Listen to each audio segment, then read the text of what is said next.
boys and girls. Today, we have a special story, and I'm here with my sister Michelle, and we're on the TripleM show, but unfortunately, we don't have anything. They took down our sign.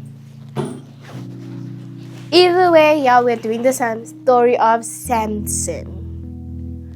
Honestly, Michelle's telling the story. I'm gonna tell it next week. So let's give it on to her. So, our story goes back all the way back in Bible times. So, as you may heard, the story is about Samson. So, what happened is that this man and this other woman really wanted a child. So, God then decided, okay, I'm going to send you a son that's going to become like a warrior, not like modern time heroes with flying ability and super strength. Okay, maybe super strength, or laser eyes, or I don't know, a whole suit, no shoes. Not like that. We're thinking about, imagine in your brain all the time Bible heroes. But I was not there, and that's really depressing. Imagine if I was back then in Bible times. What do you want now? It's not related to the story, but what I have noticed back then, people had a lot of kids. True. Like, some people even had 10. Imagine. Some 10 had more. 5, some have 20 kids. Don't you remember the promise of Abraham? That Abraham was going to have generations and generations and generations of kids. Meaning that us, we are also part of his generation. So imagine that many kids. From the 19th century to the 18th century to the 17th century. Now 2000s. Guys, if you're from the 19-somethings, you should probably check what happened in the 19s, because you really love the cartoons. I said back to the story. So, this was not an ordinary hero. This was a hero that was going to save the Israelites from the Philistines, because they were ruled over for like 40 years. Imagine, we have an uncle who's a grandpa. He's born in the 1940s. His name is Grandpa Zane. And he's 86 years old. 86. Guys, you can see him on Grace Note, if you're wondering. You see he's the shortest one there, to be honest. Woo! Yeah, he's the shortest one. They gave him special instructions that he should not touch anything that is dead. Meaning like, this might sound weird. Please, no comments. Meaning he can't touch people's bones when they're dead, like his ancestors and stuff like that. And he can't drink wine. And he can't cut his hair. That's the most important The most rule. important things. You cut your hair. You will regret. You'll be bold. Can you please get back to the story? Okay. Okay. So then, he was born. He was much stronger than his father. Maybe he would help around the house, maybe lifting up things that were heavy. Maybe when it was a 2-people job, he used to do it all by himself. Imagine that type of superhero. And imagine Samson in real life, like right now.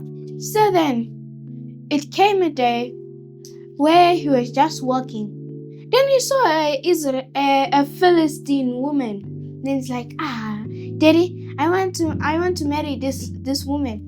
But then he refused. He didn't want him to marry this type of woman, guys. This is your enemy we are talking about. So anyway, it came a day when he married her and they were having a feast for that celebration. Oh, whoa, I have one. I'm a big bag. Okay, back to the story. So then, they were having a feast and he gave them a riddle that they should solve. I don't know what was the riddle, but all I know it was a riddle. So then it took them like, I think 3 or more days to answer. But then they asked the wife. Then the wife asked Samson. Then Samson told her. Then she told the other people. Then when Samson found out, he took foxes and he bent their tails, and then they ran around everywhere. Imagine your crops, your hard work is on fire.